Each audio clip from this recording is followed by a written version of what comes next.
Body में कोई भी काम होता है वो हमारे ब्रेन के द्वारा कंट्रोल होता है।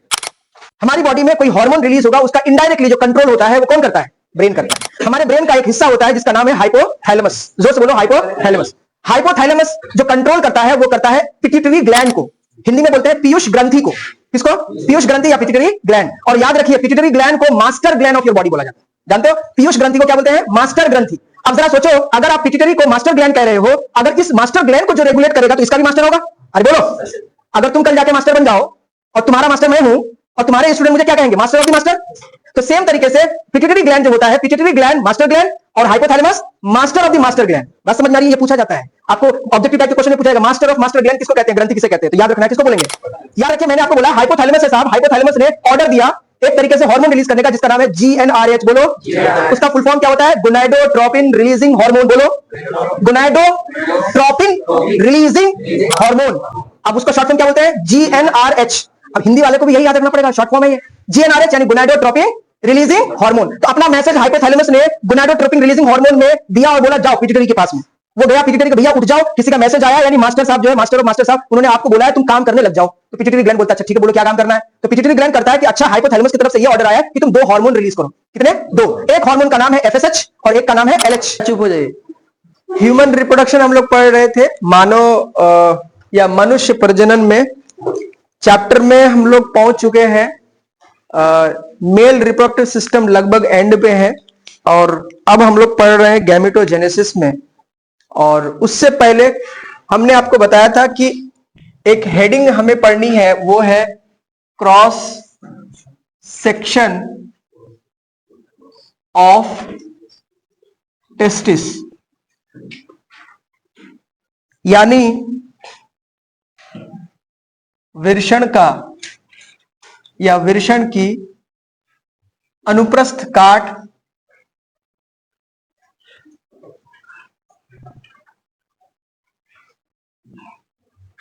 देखो, मैंने आपको बताया था ये टेस्टिस है मान लीजिए, और इस टेस्टिस में डबल मेम्ब्रेनस स्ट्रक्चर पाई जाती है और बीच बीच में सेप्टम पाया जाता है। और इस सेप्टम की वजह से, बात मत करो, सेप्टम की वजह से ये सारे लोब्यूल बनते हैं, है ना। अगर हम टेस्टिस के एक सेगमेंट को काटें, यानी एक सेगमेंट को काट कर देखें, तो इसी को हम क्रॉस सेक्शन ऑफ टेस्टिस कहते हैं। अब क्रॉस सेक्शन ऑफ टेस्टिस को देखने पर, जब आप टेस्टिस के क्रॉस सेक्शन करते हैं, कट करते हैं, तो उसमें कुछ सेल्स मिलते हैं। जैसे कि मैं आपको बताऊं तो ये गोलाकार संरचनाएं मिलती हैं और ये जो होती है इसको हम लोग बोलते हैं सेमनीफेरस ट्यूब्यूल्स। क्या बोलते हैं? ये आप पढ़ चुके हो, है ना, seminiferous tubules, seminiferous tubule, seminiferous tubule या शुक्रजनक। बोलो, शुक्रजनक। बोलो, नलिका या वाहिका, है ना, शुक्रजनक नलिका। क्रॉस सेक्शन देखने पर ये गोलाकार संरचनाएं मिलती है और इसके अंदर में 2 तरह के सेल्स मिलते हैं। एक सेल्स इस तरह से, जो मैं बड़ी तरह से बना रहा हूं, ये मान लीजिए, और इन सेल्स को कहते हैं, इन सेल्स को बोलते हैं सर्टोली सेल्स। क्या बोलते हैं? Sertoli, Sertoli cell.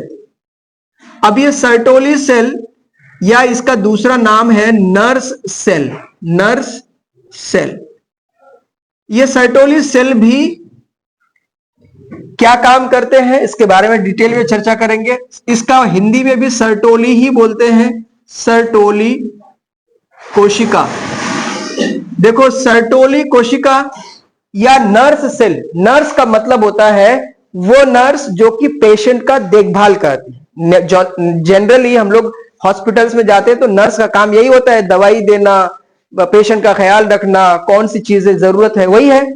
इसी तरह से इसका काम होता है provide nourishment, provide nourishment, provide nourishment, nourishment to the developing sperm, to the developing sperm, developing sperm. क्या मतलब होता है कि विकसित होने वाले शुक्राणु को, विकसित होने वाले शुक्राणु को क्या देता है? पोषण प्रदान करती है। ये इंपॉर्टेंट है साहब, ठीक है। चलिए अब जरा देखिए, तो सेमनीफेरस ट्यूब्यूल्स को मैंने बताया था कि ये स्पर्म प्रोड्यूस करता है, याद है सबको? पूरा पाथ याद कराया था। अब उसी को कॉन्सेप्ट में रखिए, इसीलिए मैं उससे रिलेटेड ये बता रहा हूं। यहां पे कुछ सेल्स पाई जाती हैं लाइक दिस। ये सेल्स जो है बहुत ज्यादा मात्रा में पाई जाती हैं और इन सेल्स का नाम है जर्म सेल्स। क्या नाम है? बोलो, जर्म सेल्स। जर्म सेल्स को हिंदी में क्या बोलेंगे? बोलो जरा। जनन कोशिका। क्या बोलेंगे? जर्म सेल, या इसको बोलते हैं स्पर्मेटोगोनिया। बोलो जोर से, स्पर्मेटोगोनिया। ये स्पर्मेटोगोनिया एक तरीके से ऐसी सेल है जो कि डिप्लॉइड होती है। डिप्लॉइड का मतलब द्विगुणित गुणसूत्र की संख्या डबल, ये पहले हम बता चुके हैं। जर्म सेल को हिंदी में बोल रहे हैं, बोलो जोर से, जनन कोशिका। जनन कोशिका। अब जब आप एनसीईआरटी पढ़ते हैं तो इसको स्पर्मेटोगोनिया को भी ऐसे ही लिखा है, स्पर्मेटोगोनिया। अब एक बात याद रखना यार, ये जर्म सेल्स जो होता है ये अल्टीमेटली कौन से किसका फॉर्मेशन करेगा? क्योंकि ये जर्म सेल है, स्पर्मेटोगोनिया है, यानी इससे स्पर्म बनेगा। इंपॉर्टेंट बात यह है कि ये सारे सेल्स जो आपको दिख रहे हैं ये सेमनीफेरस ट्यूब्यूल्स है, और सेमनीफेरस ट्यूब्यूल्स में एक तरीके से स्पर्म का प्रोडक्शन होगा। इसीलिए ये सेल्स को जब हम देखते हैं तो कुछ इस टाइप से डिजाइन मिलता है। और ये वाले भाग को देखिएगा, ये वाले भाग को, इस भाग को बोलते हैं ल्यूमेन। ल्यूमेन का मतलब होता है गुहा या खाली जगह। अब इसके अलावा ये वाला जो पार्ट होता है, ये पार्ट होता है इंटरस्टिशियल स्पेस। बोलो जोर से, इंटरस्टिशियल स्पेस। अब ये इंटरस्टिशियल स्पेस बोले, ये जो खाली जगह है और इसमें कुछ सेल्स पाए जाते हैं, और उन सेल्स को मैं इस तरह से बना देता हूं। मान लीजिए ग्रुप ऑफ सेल्स, ये मान लीजिए, तो इन सेल्स का नाम है लीडिंग सेल्स। क्या नाम है? Leading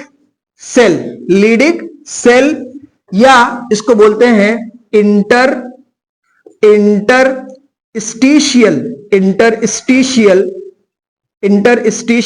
cell. इंटरस्टिशियल सेल को हिंदी में बोलते हैं अंतराली कोशिका,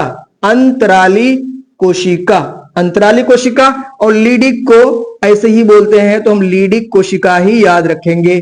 अब इंपॉर्टेंट बात क्या है कि आपको कंफ्यूजन होता है बोर्ड के एग्जाम में कि सर्टोली सेल और लीडिंग सेल कहां पाया जाता है।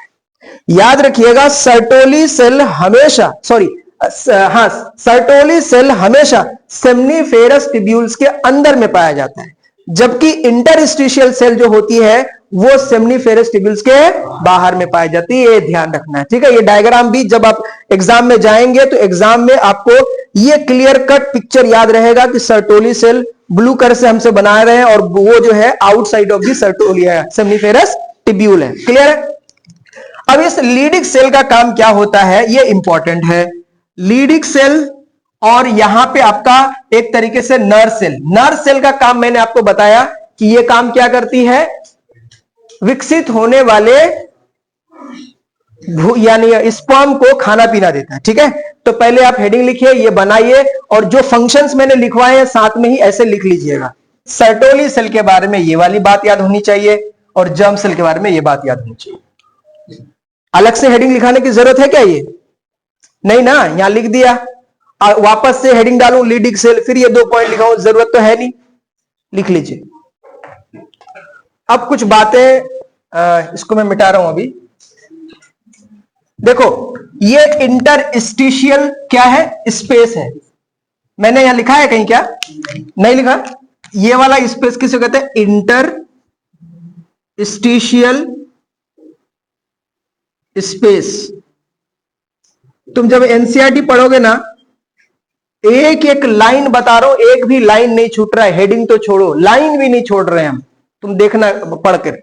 इंटरस्टिशियल स्पेस, इसको बोलते हैं अंतराली, अंतराली स्पेस को बोलते हैं अवकाश या स्थान।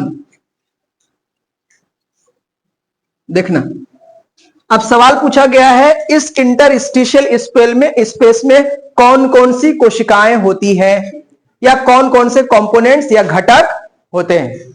देखना जरा, मैं शॉर्ट में लिख रहा हूं, इंटरस्टिशियल स्पेस में क्या क्या चीजें पाई जाती हैं। तो पहली बात, इसमें स्मॉल ब्लड वेसल्स पाई जाती है, ब्लड वेसल्स, ठीक है। देखो जरा, दूसरा क्या है, आपने देखा लीडिक सेल भी पाई जाती है यहां पे, तो हम क्या लिखेंगे, लीडिक सेल। और तीसरा, देखो ये वाला वर्ड हो सकता है बहुत लोगों को समझ में नया, मैं समझा देता हूं, इम्यूनोलॉजिकली कॉम्पिटेंट सेल बोलते हैं, इम्यूनोलॉजिकली कॉम्पिटेंट सेल्स पाई जाती है। हिंदी में क्लियर हो जाएगा, देखना। अब हिंदी वाले क्या लिखेंगे, इंटरस्टिशियल अवकाश, अंतराली अवकाश में निम्न संरचनाएं या निम्न संरचनाएं या निम्न घटक पाए जाते हैं, ठीक है भाई, पाए जाते हैं। पहला, मैं इधर साइड में लिख रहा हूं, पहला लिख रहा हूं स्मॉल ब्लड वेसल्स, यानी छोटी रक्त वाहिनी या वाहिकाएं, पहला हो गया।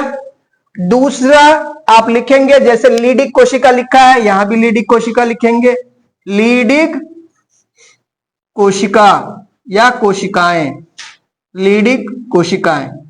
अब तीसरी बात लिखेंगे, यहां देखना जरा, इम्यूनोलॉजिकल कॉम्पिटेंट सेल्स, इम्यूनोलॉजिकल बोलते हैं प्रतिरक्षात्मक कोशिका। कौन सी कोशिका, प्रतिरक्षा इम्यूनोलॉजी, तो इसको लिखेंगे प्रतिरक्षी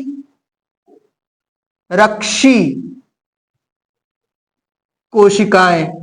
इंपॉर्टेंट है, याद रख लेना, ये वाला बात इंपॉर्टेंट है, इससे PYQ पूछे गए हैं, आप ध्यान रखिए। लिखो, यहीं पे डायग्राम में इंटरस्टिशियल सेल लिखो और इसके बारे में लिख लो, तीनों पॉइंट। हो गया, तुम लोग हिंदी वाले सबका हो गया, मिटा दे, मिटाए। चलो अब आते हैं उस टॉपिक पे जो उस दिन हम लोग कर रहे थे, हार्मोनल कंट्रोल इन मेल। देखो अभी हम लोग मेल रिप्रोडक्टिव सिस्टम पढ़ रहे हैं, अब हेडिंग डालेंगे हम लोग हार्मोनल कंट्रोल। हार्मोनल, बात मत करो भाई, ये हार्मोनल कंट्रोल इन मेल, यानी पुरुषों में या पुरुष में हार्मोनल नियंत्रण, हार्मोनल नियंत्रण, यानी मनुष्य में या पुरुष में जो है हार्मोनल नियंत्रण कैसे होता है। चूंकि हम लोग रिप्रोडक्टिव सिस्टम यानी प्रजनन तंत्र पढ़ रहे हैं, तो उसका नियंत्रण हमें पता होना चाहिए। देखो दुनिया में या सॉरी बॉडी में कोई भी काम होता है वो हमारे ब्रेन के द्वारा कंट्रोल होता है। कोई भी काम होता है उसके लिए कोई ना कोई सिग्नल आता है। हमारी बॉडी में कोई हार्मोन रिलीज होगा, उसका इनडायरेक्टली जो कंट्रोल होता है वो कौन करता है, ब्रेन करता है। हमारे ब्रेन का एक हिस्सा होता है जिसका नाम है हाइपोथैलेमस। जोर से बोलो, हाइपोथैलेमस।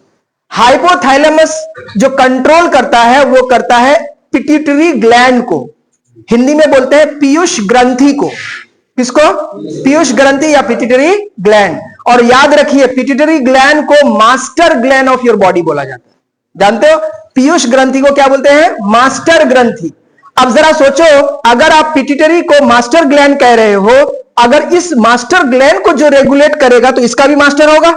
अरे बोलो, अगर तुम कल जाके मास्टर बन जाओ और तुम्हारा मास्टर मैं हूं, और तुम्हारे स्टूडेंट मुझे क्या कहेंगे, मास्टर ऑफ द मास्टर। तो सेम तरीके से पिट्यूटरी ग्लैंड जो होता है, पिट्यूटरी ग्लैंड मास्टर ग्लैंड और hypothalamus master of the master gland. बात समझ में आ रही है? ये पूछा जाता है आपको, ऑब्जेक्टिव टाइप के क्वेश्चन में पूछा जाएगा मास्टर ऑफ मास्टर ग्लैंड किसको कहते हैं, ग्रंथि किसे कहते हैं। तो याद रखना है, किसको बोलेंगे, याद रखिए मैंने आपको बोला हाइपोथैलेमस है साहब। हाइपोथैलेमस ने ऑर्डर दिया एक तरीके से हार्मोन रिलीज करने का जिसका नाम है GnRH। बोलो, उसका फुल फॉर्म क्या होता है, गोनाडोट्रोपिन रिलीजिंग हार्मोन। बोलो, गोनाडोट्रोपिन रिलीजिंग हार्मोन। अब उसका शॉर्ट फॉर्म क्या बोलते हैं, GnRH। अब हिंदी वाले को भी यही याद रखना पड़ेगा, शॉर्ट फॉर्म है ये GnRH, यानी गोनाडोट्रोपिन रिलीजिंग हार्मोन। तो अपना मैसेज हाइपोथैलेमस ने गोनाडोट्रोपिन रिलीजिंग हार्मोन में दिया और बोला जाओ पिट्यूटरी के पास में। वो गया पिट्यूटरी को, भैया उठ जाओ, किसी का मैसेज आया, यानी मास्टर साहब जो है, मास्टर ऑफ मास्टर साहब, उन्होंने आपको बोला है तुम काम करने लग जाओ। तो पिट्यूटरी ग्लैंड बोलता है अच्छा ठीक है, बोलो क्या काम करना है। तो पिट्यूटरी ग्लैंड करता है कि अच्छा हाइपोथैलेमस की तरफ से ये ऑर्डर आया है कि तुम 2 हार्मोन रिलीज करो। कितने, 2। एक हार्मोन का नाम है FSH और एक का नाम है LH। FSH का full form follicular stimulating hormone. बोलो, फॉलिक्यूलर स्टिमुलेटिंग हार्मोन। और दूसरे का नाम है LH, यानी ल्यूटिनाइजिंग हार्मोन। बोलो, ल्यूटिनाइजिंग हार्मोन। बात समझ में आ रही? अब ये FSH और LH हार्मोन मिलके काम करता है और किस तरह से मेल रिप्रोडक्टिव सिस्टम काम करता है वो हम लोग देखते हैं। तो आइए लिखते हैं। सबसे पहले अभी मैंने लिखा कि क्या है ये, हाइपोथैलेमस।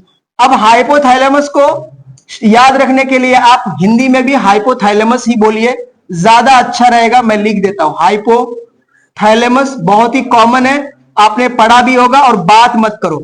हाइपोथैलेमस, हाइपोथैलेमस कौन सा हार्मोन रिलीज किया, बोलो RH।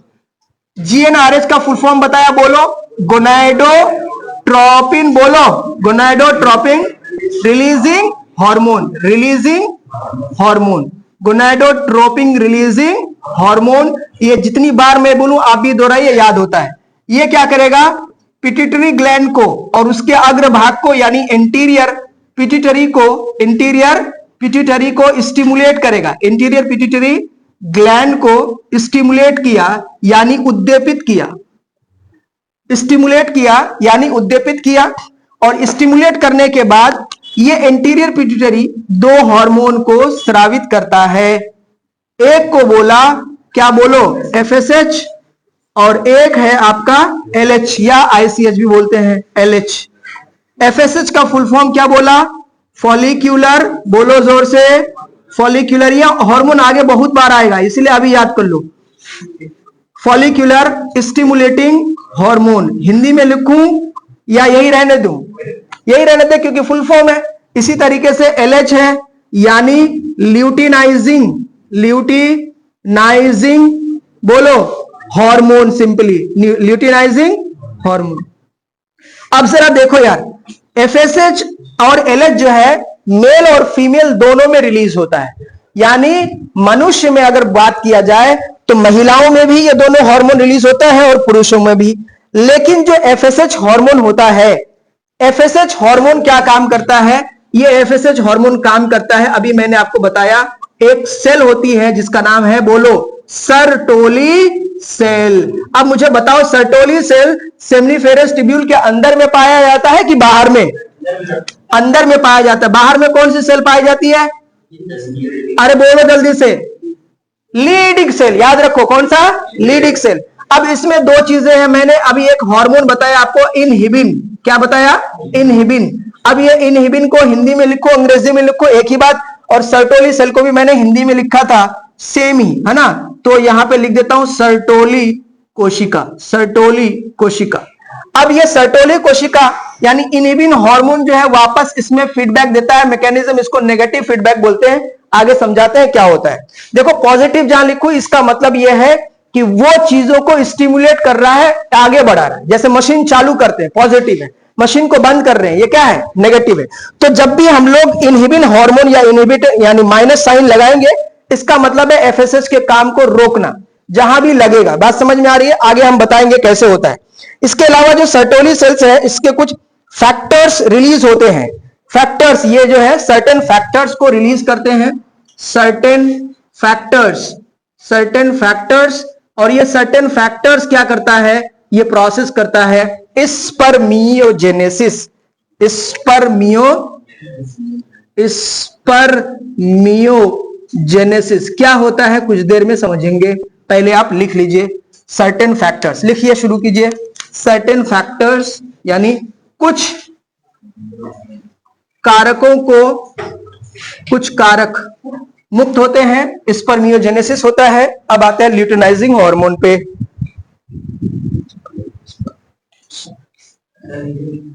नहीं दिख रहा है? मैं लिख दूंगा ऊपर। स्पर्मियोजेनेसिस में क्या होगा तो यहां पे लिख देंगे, ठीक है। पहले इसको लिख लेते हैं, ल्यूटिनाइजिंग हार्मोन्स। तुम क्लियर करो इसको।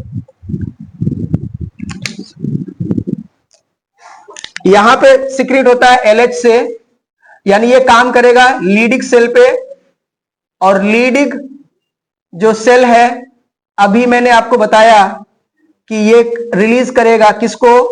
एंड्रोजेंस को। वेरी गुड, एंड्रोजेंस को। और मुझे बताओ एंड्रोजेंस के पास सबसे कॉमन हार्मोन कौन सा है? टेस्टोस्टेरोन। क्या होगा? टेस्टोस्टेरोन। टेस्टोस्टेरोन से क्या होगा बोलो जरा? स्पर्म बन जाएगा। क्या बन जाएगा? स्पर्म बन जाएगा, यानी शुक्राणु बन जाएगा। टेस्टोस्टेरोन की हिंदी भी यही होती है, लिख लो फटाफट से।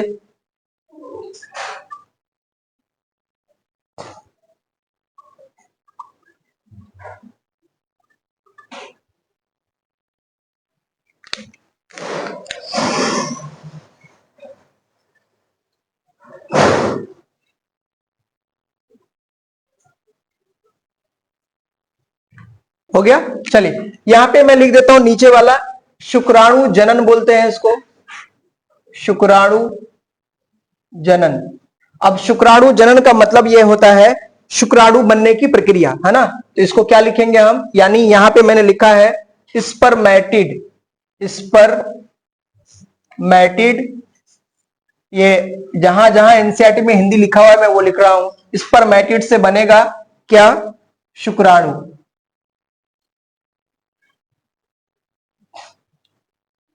यानी ये स्पर्मियोजेनेसिस क्या हुआ, वह प्रक्रिया, वैसे आगे आएगा वह प्रक्रिया जिसमें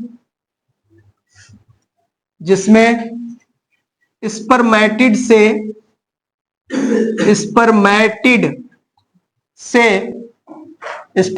से शुक्राणु का निर्माण होता है। शुक्राणु का निर्माण होता है। एनसीईआरटी है सबके पास? है? एक बार प्लीज खोलिए फटाफट से।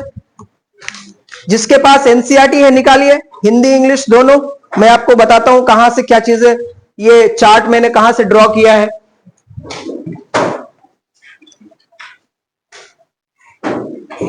लिख लिया ना? पहले लिखा कि नहीं लिखा? जल्दी लिखो, लिख के बताओ। तुम्हारा नाम क्या है? एनसीईआरटी निकालो, पेज नंबर 31। जिसके पास है निकालो, दिखाओ जरा हिंदी में कितना नंबर है। 31 बोला है तो 37 खोल के रखा है। 31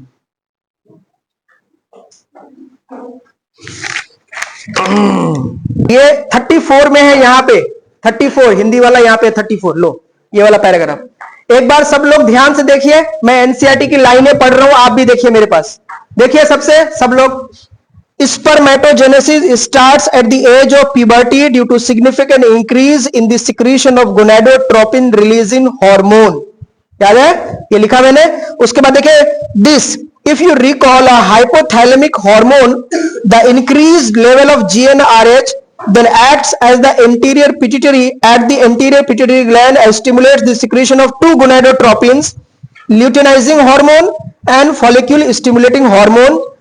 LH acts as the Leydig cells, देखिए Leydig cells पे काम कर रहा है, and stimulate the synthesis, the secretion of androgens। Androgen in return stimulate the process of spermatogenesis, यानी sperm बनाएगा। FSH acts on the Sertoli cells and stimulates the secretion of some factors which help in the process of spermiogenesis. मिला? हिंदी में मिला रे? ए पगला, लाओ पढ़ देते हैं। बोलोगे नहीं पढ़ रहा है, खाली अंग्रेजी पढ़ रहा है। चलो, शुक्र जनन प्रक्रिया किशोरावस्था यौनारंभ से आरंभ होने लगती है, क्योंकि इस दौरान गोनेडोट्रोपिन रिलीजिंग हार्मोन के स्रवण से में काफी वृद्धि हो जाती है। आपको याद होगा कि यह एक अधिचेतक यानी हाइपोथैलेमिक हार्मोन है। गोनेडोट्रोपिन रिलीजिंग हार्मोन के स्तर में वृद्धि के कारण यह अग्र पीयूष ग्रंथि पर कार्य करता है तथा दो गोनेडोट्रोपिन रिलीजिंग हार्मोन यानी ल्यूटिनाइजिंग हार्मोन और फॉलिकुलर हार्मोन के स्रावण को उद्दीपित करता है। एलएच लीडिक कोशिकाओं पर कार्य करता है और एंड्रोजेंस के संश्लेषण और स्रावण को उद्दीपित करता है। इसके बदले में शुक्राणु जनन की प्रक्रिया को उद्दीपित करता है यानी एंड्रोजेंस। और एफएसएच जो है सर्टोली कोशिका पर कार्य करता है और कुछ घटकों के स्रावण को उद्दीपित करता है जो शुक्राणु जनन की प्रक्रिया को सहायता करते हैं। अब जरा सोचो, देखो जरा, ये चार्ट कहीं पे एनसीईआरटी में लिखा हुआ है? नहीं लिखा हुआ है। जो लाइनें तुमने पढ़ी गोलमोल हो जाएगा, कहां पे क्या है आगे पीछे करके।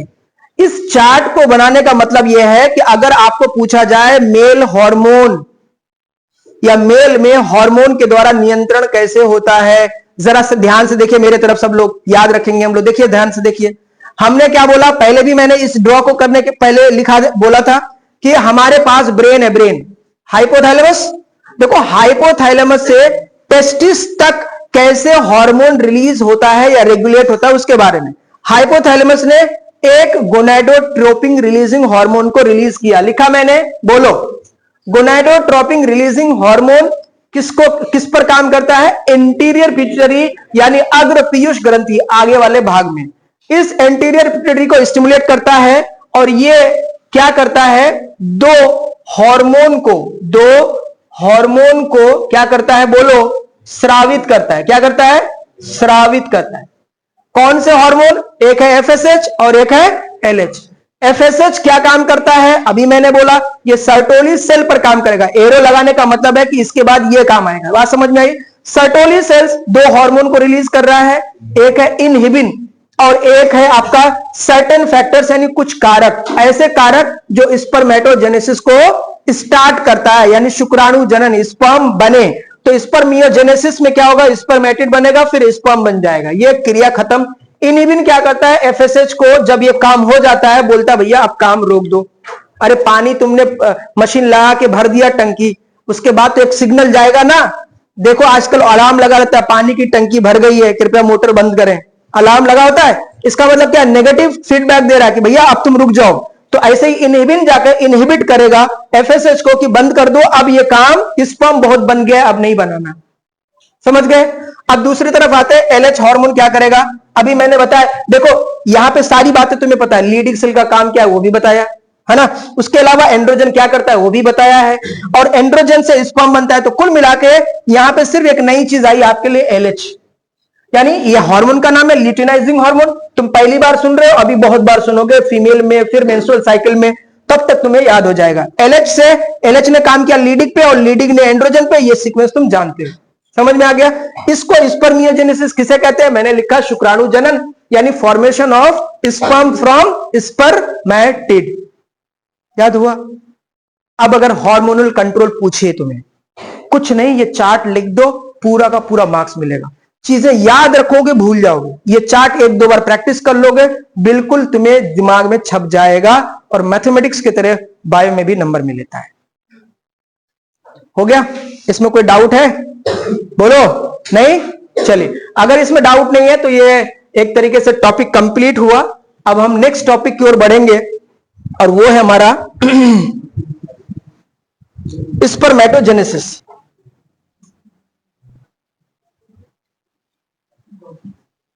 स्पर्मेटोजेनेसिस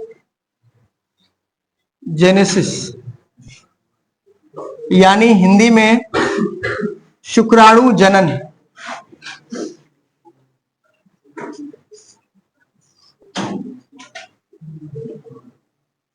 शुक्राणु जनन ये क्या होता है? स्टार्ट्स एट प्यूबर्टी, यानी यौनारंभ या यौनावस्था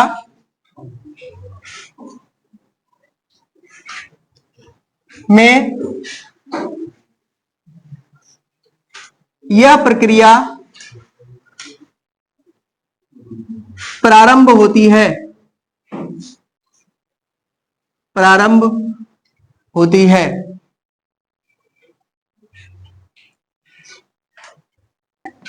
इट अकर्स, बोलो, इट अकर्स इनसाइड दी, बोलो, सेमनी फेरस टिब्यूल्स, सेमनीफेरस टिब्यूल्स के अंदर में होता है। यानी यह प्रक्रिया सेमनीफेरस, क्या बोला था इसको,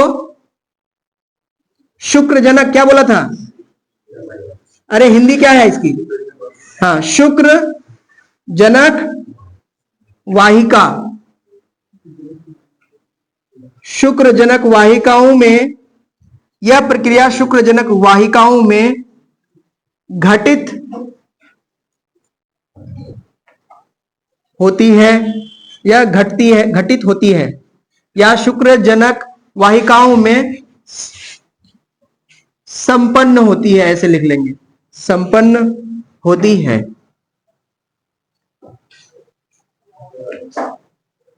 बोलिए सर, एनी डाउट?